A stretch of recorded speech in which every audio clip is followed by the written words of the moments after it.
تعویذ لٹکانا کیوں جائز ہے؟ ہمارے احناف کے علماء تعویذ لٹکانے کو کیوں جائز کہتے ہیں؟ کیا یہ کسی حدیث سے ثابت ہے؟ جبکہ دوسری طرف اہل حدیث علماء اس کو شرک کہتے ہیں، جو سب سے بڑا گناہ ہے۔ اور اس کی مضبوط دلیل بھی ہے کہ حدیث میں آتا ہے کہ جس نے تعویذ لٹکایا اس نے شرک کیا۔ شمس الرحمن بنو سے، جناب شمس الرحمن صاحب، اگر اہل حدیث علماء کہتے ہیں کہ تعویذ لٹکانا شرک ہے، تو جس حدیث سے وہ دلیل پکڑ رہے ہیں نا، اسی حدیث میں رقیہ کو بھی شرک کہا گیا ہے، یعنی دم کرنا۔ حالانکہ رقیہ کو اہل حدیث علماء بھی مانتے ہیں کہ شرک نہیں ہے۔ تو پتہ یہ چلا کہ جس حدیث میں تعویذ لٹکانے کو شرک قرار دیا ہے، اس سے تعویذ سے شرکیہ تعویذ مراد ہے۔ وہ تعویذ جس میں قرآنی آیات ہوں یا دعائیں ہوں، وہ تعویذ حدیث میں داخل نہیں ہے، کیونکہ رقیہ بھی جیسے شرکیہ بھی ہوتا ہے اور جائز رقیہ، رقیہ کہتے ہیں دم کرنا، تو رقیہ بھی جائز بھی ہوتا ہے، شرکیہ رقیہ بھی ہوتا ہے، تو اسی طرح تعویذ بھی جائز بھی ہوتا ہے، شرکیہ بھی ہوتا ہے۔ تو اہل حدیث علماء جس حدیث سے استدلال کر کے ہر قسم کے تعویذ کو شرک کہہ رہے ہیں نا، اسی حدیث سے پھر تو ہر قسم کا دم درود بھی شرک ہو جائے گا، حالانکہ ایسا نہیں ہے۔ تو جیسے رقیہ کی دو قسمیں ہیں، اسی طرح تعویذ کی بھی دو قسمیں ہیں۔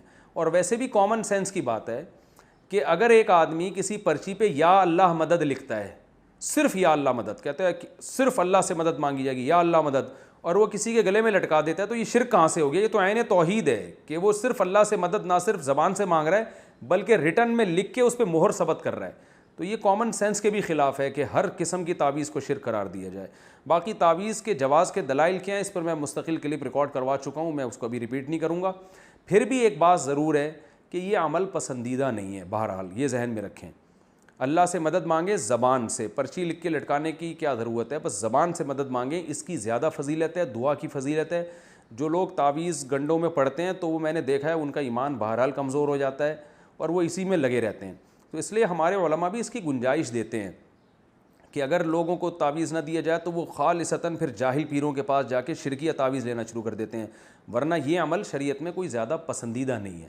نبی صلی اللہ علیہ وسلم نے فرمایا میری امت کے 70,000 لوگ ایسے بغیر حساب کتاب کے جنت میں داخل ہوں گے جو تعویذ اور رقیہ وغیرہ سے بچا کرتے تھے۔ تو امام نووی رحمہ اللہ نے اس کی تشریح میں لکھا ہے کہ جو جائز تعویذ سے بھی بچتے ہیں وہ اس میں داخل ہیں۔ بہرحال تشریح میں حدیث کی اختلاف ہے۔ تو الحمدللہ میرا اپنا عمل یہ ہے کہ کیسی گھر میں بیماری آ جائے، کچھ بھی ہو جائے، میں الحمدللہ کبھی پرچی نہیں لٹکاتا، نہ بچوں کو میں نے کبھی تعویذ لٹکانے دیا ہے۔ میرا اپنا ذاتی عمل یہی ہے کہ کوئی بہت مجبور ہوگا تعویذ مانگے گا تو میں اس کو لکھ کے دے دیتا ہوں، کیونکہ کمزور ایمان والے لوگ ہیں، تو نہیں دو تو کہیں شرکیہ تعویذ نہ لے لے جا کے۔ اپنا عمل یہ ہے کہ میرے جتنے بچے ہیں، میں خود بھی، گھر والے بھی، میں کبھی کسی کو تعویذ نہیں پہننے دیتا۔ اس کو میرے ہاں تو ایسا ہے جیسے یہ پتہ نہیں کتنا بڑا جرم کر لیا کہ بھائی ہم کیوں ان چکروں تعویذ گنڈوں میں پلیتوں ان چکروں میں کیوں پڑیں۔